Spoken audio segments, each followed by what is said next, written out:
Bhimavaram DSP Jayasurya మీద ఆకస్మిక బదిలీ వేటు పడింది.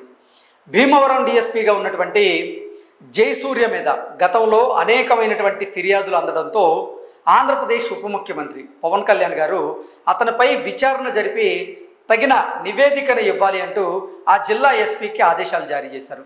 ఆ తర్వాత ఆ జిల్లా ఎస్పీ జయసూర్య మీద విచారణ జరిపి నివేదిక అందించి కూడా 6 నెలలు పూర్తయింది. ఈ 6 నెలల కాలంలో అతని మీద ఎటువంటి బదిలీ వేటు లేదు. అయితే ఆకస్మికంగా ఈరోజు జయసూర్య గారిని బదిలీ చేస్తూ ఆంధ్రప్రదేశ్ ప్రభుత్వం ఉత్తర్వులు జారీ చేసింది. ఇంతకీ జయసూర్య బదిలీకి కారణం ఏంటనేది మనం పూర్తి స్థాయిలో విశ్లేషణ చేసుకుందాం. పవన్ సీరియస్, ఎట్టకేలకు భీమవరం డిఎస్పీ మీద వేటు. భీమవరం డిఎస్పీపై ఆకస్మికంగా బదిలీ వేటు పడింది. గతంలో డిఎస్పీ జయసూర్య పైన డిప్యూటీ సీఎం పవన్ కళ్యాణ్ ఆగ్రహంతో ఉన్నారు. ఆయన పైన విచారణ చేసి నివేదిక ఇవ్వాలని జిల్లా ఎస్పీని పవన్ కళ్యాణ్ ఆదేశించారు. ఈ ఆదేశాలు ఇచ్చి దాదాపు 6 నెలలు పూర్తవుతోంది. ఈ డిఎస్పీ విషయంలో రఘురామకృష్ణరాజు గారు కూడా గతంలో స్పందించడం జరిగింది. కాగా ఎట్టకేలకి ఇప్పుడు జయసూర్యను భీమవరం నుంచి బదిలీ చేస్తూ ప్రభుత్వం ఉత్తర్వులు జారీ చేసింది. భీమవరం డిఎస్పీ జయసూర్యను ప్రభుత్వం బదిలీ చేసింది. కొంతకాలం క్రితం జయసూర్య వ్యవహారాల మీద పశ్చిమ గోదావరి జిల్లా ఎస్పీతో ఉప ముఖ్యమంత్రి పవన్ కళ్యాణ్ గారు చర్చించారు. డిఎస్పీ జయసూర్యపై పవన్ కళ్యాణ్కు తరచూ ఫిర్యాదులు వెళ్ళాయి.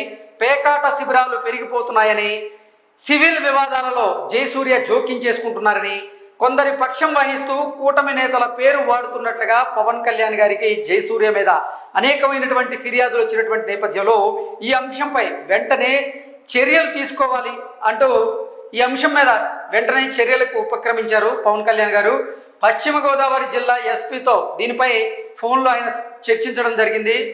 డిఎస్పీకి సంబంధించినటువంటి వ్యవహారం మీద పలు కీలక ఆదేశాలను అయితే ఆయన జారీ చేశారు. డిఎస్పీ జయసూర్యపై వచ్చినటువంటి ఫిర్యాదుల విషయాన్ని ప్రస్తావించి అతడి వ్యవహార శైలిపై నివేదిక పంపాలని ఎస్పీకి పవన్ కళ్యాణ్ ఆదేశాలు జారీ చేశారు.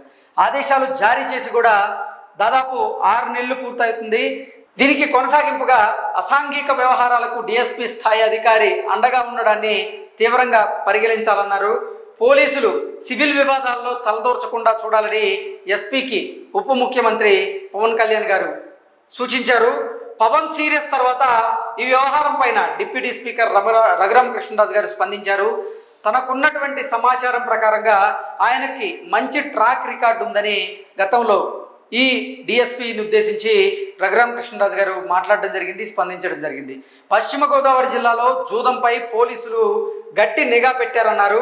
అందుకే డిఎస్పీ పైన అభియోగాలు వస్తున్నట్లుగా భావిస్తున్నానని ఆయన చెప్పారు. కాగా ఇప్పుడు జయసూర్యను బదిలీ చేస్తూ ఆయన స్థానంలో రఘువీర్ విష్ణుని నియమించడం జరిగింది. ఇప్పుడు ఈ బదిలీ వ్యవహారం పైన జిల్లాలో రాజకీయపరమైనటువంటి చర్చ జరుగుతూ ఉంది.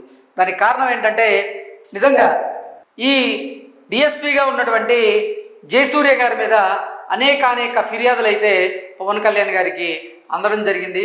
అతను సివిల్ వివాదాల్లో జోక్యం చేసుకుంటున్నారని, పేకాట శిబిరాలు పెరిగిపోతున్నాయని, అలాగే అతను కొందరి పక్షం వహిస్తూ కూటమి నేతల పేరు చెప్పి కూటమి పేరును దుర్వినియోగం చేస్తున్నారని పవన్ కళ్యాణ్ గారికి ఫిర్యాదులు అందినటువంటి నేపథ్యంలో పవన్ కళ్యాణ్ గారు ఆ జిల్లా ఎస్పీకి ఇతని అంశం మీద విచారణ జరిపి తగిన నివేదిక ఇవ్వాలనుగా ఆదేశాలు జారీ చేశారు. ఆ తర్వాత ఇతని మీద విచారణ చేస్తూ ఇప్పుడు నివేదిక ఇచ్చినట్లున్నారు. ఆ నివేదిక ఆధారంగానే ఆంధ్రప్రదేశ్ ప్రభుత్వం ఇతన్ని భీమవరం నుంచి బదిలీ చేస్తూ ఉత్తర్వులు అయితే జారీ చేయడం జరిగింది. మొత్తానికి చూసుకున్నట్లయితే పవన్ కళ్యాణ్ గారు సీరియస్గా ఉండడంతో ఎట్టకేలకు భీమవరం డిఎస్పీ అయినటువంటి జయసూర్య గారి మీద అయితే వేటు పడినట్లుగా విశ్లేషణ చేసుకోవచ్చు.